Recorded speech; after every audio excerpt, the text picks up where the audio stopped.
नमस्कार दोस्तों, ज्ञान और समाचार के एक और वीडियो में आपका स्वागत है। मेरा नाम है अनंत सिंह और इस वीडियो में हम बात करने वाले हैं कि किस तरह चंद्रयान 3 की सफल लैंडिंग से इसरो ने स्पेस एक्सप्लोरेशन की फील्ड में एक अमिट छाप छोड़ी है। तो दोस्तों, बुधवार की शाम करोड़ों भारतीयों एवं भारत प्रेमियों की सांसें अटकी हुई थी।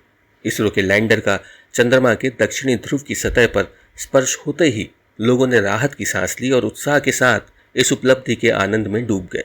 इस उपलब्धि की गूंज न केवल भारत के अंतरिक्ष अनुसंधान के पवित्र मंदिर में सुनाई दी, बल्कि पूरे विश्व ने संसार में पहली बार भारत को मिली इस अद्भुत सफलता पर उसका नमन अभिनंदन किया। लैंडर विक्रम के चंद्रमा की सतह पर उतरने के साथ ही अंतरिक्ष अनुसंधान के क्षेत्र में नए ऐतिहासिक अध्याय का आरंभ हुआ। विक्रम की सक्रियता के साथ रोवर प्रज्ञान ने भी अपना कार्य करना शुरू कर दिया। इसरो के इस अभियान ने अंतरिक्ष अनुसंधान पर अपनी ऐसी अमिट छाप छोड़ी है जो मिटाए नहीं मिट सकती। वास्तव में चंद्रयान 3 के माध्यम से दक्षिणी ध्रुव पर विजयी लैंडिंग तक की यात्रा मानवीय नवाचार और अटल समर्पण का एक अनुपम उदाहरण है। इसका पूरा श्रेय भारतीय अंतरिक्ष अनुसंधान संगठन यानी इसरो के उस परिवेश को जाता है जहां ऐसी आकांक्षाओं को संकल्प के पंख लगे।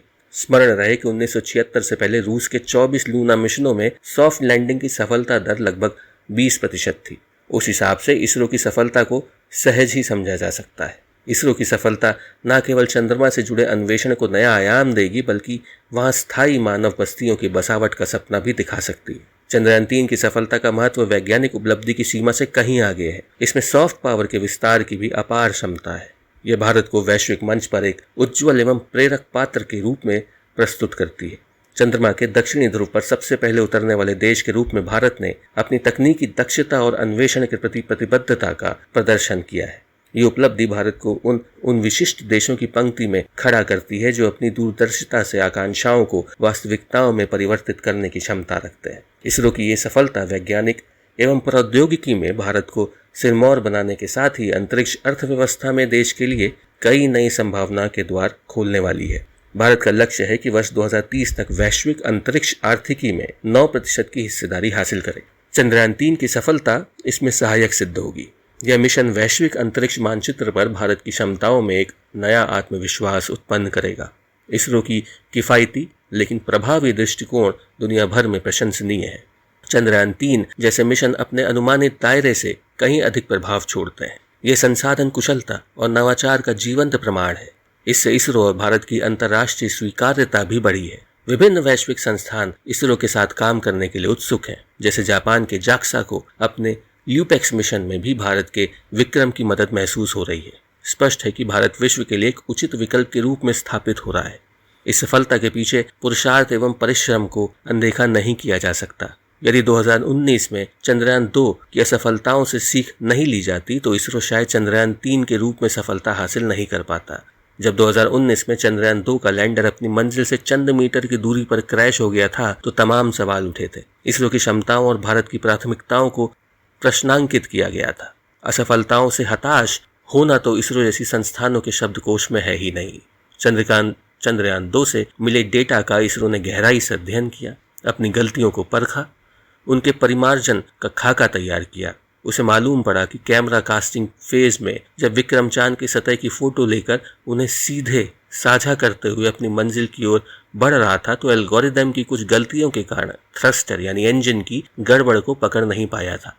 इसके चलते 38 सेकंड के उस चरण के बाद चंद्रयान 2 नियंत्रण से बाहर हो गया था और इसके साथ ही चांद की धरती को चूमने का भारतीय सपना भी ध्वस्त हो गया था। उस नाकामी के बाद इसरो चंद्रयान 3 की तैयारी में जुट गया। इस अभियान के लिए उसने फेलियर बेस्ड डिजाइन जैसी एक अनूठी अवधारणा को अपनाया। यह संकल्पना उन गलतियों पर भी नजर रखती है जिनमें 10 लाख में से एक बार गलती की आशंका रह जाती। यानी कि अगर एक ऐसी गलती की भी उम्मीद है जो 10 लाख में से एक बार होती हो तो ये फेलियर बेस्ड डिजाइन उस गलती को भी अपने ध्यान में रखता है। अपनी तैयारी में इसरो ने ईंधन किफायत के लिए विक्रम लैंडर से एक इंजन कम करके उसे सिर्फ 4 इंजनों से लैस किया। संख्या घटाई तो इंजन की क्षमताएं बढ़ाई, लैंडर की लेग्स को मजबूत किया, बेहतर कैमरा और सेंसर लगाए, एल्गोरिदम को इतना दुरुस्त किया कि गलती की कोई गुंजाइश ही ना हो, सोलर पैनल का विस्तार कर उसे और समृद्ध किया। लॉन्च से पहले सभी प्रक्रियाओं को इतनी कसौटियों पर कसा कि मायूसी के लिए कोई जगह ना रह जाए। उसके बाद जो हुआ उस इतिहास के हम सभी 23 अगस्त को साक्षी बने। चंद्रयान 3 का असली काम अब शुरू हुआ है। इस पर लगे पेलोड से हमें चांद से जुड़ी तमाम बारीकियां पता चलेंगी। इसके 4 पेलोड को हम चांद की धरती के इतिहास का संग्रहालय भी कह सकते हैं, जिनके माध्यम से हमें तमाम गुत्थियां सुलझाने में मदद मिलेंगी। चांद पर आने वाले उन भूकंप के बारे में अहम जानकारियां मिलेंगी जो भविष्य में मून बेस कैंप के लिए काफी आवश्यक होंगी। इसके पेलोड चांद की मिट्टी में उपस्थित खनिजों की पड़ताल भी करेंगे। विक्रम और प्रज्ञान 14 दिन तक अपने काम में जुटे रहेंगे। प्रज्ञान विक्रम से सीधी बात कर सकता है, लेकिन पृथ्वी से नहीं। प्रज्ञान विक्रम के 500 मीटर के दायरे में घूम सकता है। इसे कैमरे की मदद से इसरो ग्राउंड स्टेशन से नियंत्रित किया जाएगा। कुल मिलाकर अगले करीब 1 पखवाड़े के दौरान देश के शीर्ष अंतरिक्षी विज्ञानी इन दोनों के साथ व्यस्त रहकर मानव जाति के लिए चंद्रमा से जुड़ी नई नई जानकारियां तलाशने और उनकी व्याख्या करने में लगे रहेंगे। तो दोस्तों, आशा करता हूँ आपको ये वीडियो अच्छा लगा होगा, कुछ नया जानने और सीखने को मिला होगा। अगर आप हमारे चैनल पर नए हैं और आपने अभी तक हमारे चैनल को सब्सक्राइब नहीं किया है तो प्लीज़ सब्सक्राइब बटन को ज़रूर प्रेस करें। Thank you very much for watching.